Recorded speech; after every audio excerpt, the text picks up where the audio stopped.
We're here at Skywalker Ranch at Lucasfilm, and I'm Gary Rydstrom. This is where we did the sound for Monsters Incorporated.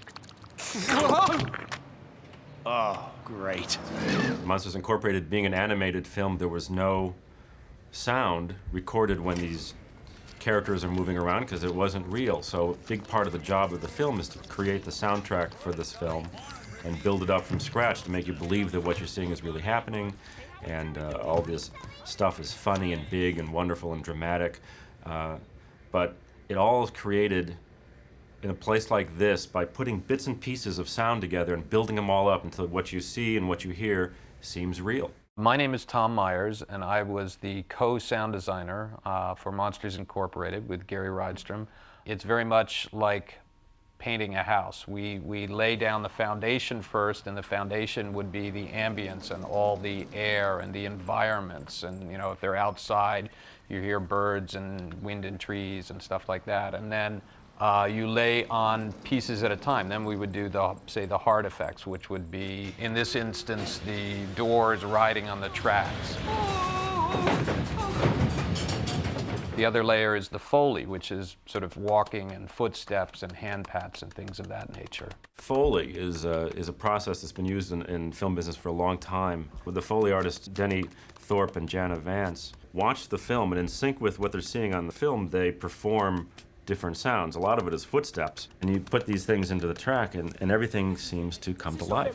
We're just two regular Joes on our way to work. We will blend right in.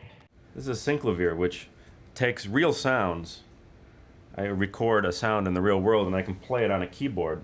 There was a sound we were looking for when Boo finally grabs a hold of Randall towards the end of the movie and beats him over the head with a plastic toy bat. So we just went out and we banged onto, an empty water bottle to get this empty sound. But then what's great about having this on a keyboard is that I can play it at different pitches. So higher is funnier. Just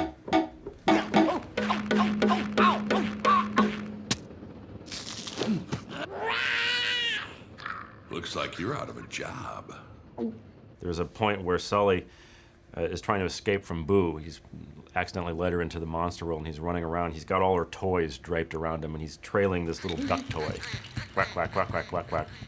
And one of my favorite sound moments is he takes these toys and he tries to stuff them down the toilet, and as he flushes them down the toilet, those same toy sounds, that quack, quack, and that turn into this underwater thing. So it goes from quack, quack, quack, quack to quack, quack, quack, quack. These toys that just don't shut up.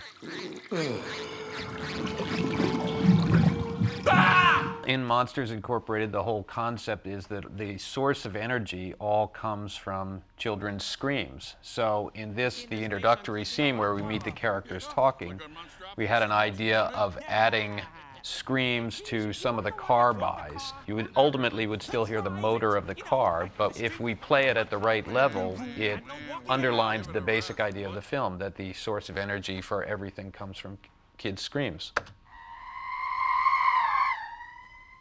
For that car going by. Play that at a low enough level so that you maybe subconsciously get the idea without being too overt about it. In sound, I'm always thinking of the cheapest, lowest tech way to do it, and the lowest of low is to do it with your own mouth. Sometimes you think, I want the tentacles to sound, you go, oh wait, and you go, and you got tentacles. What I've come to try to do on these movies is use sound to not just make it believable, but to give a sense of character, so that everyone has a unique sound, everyone has their believable but still unique to them feeling.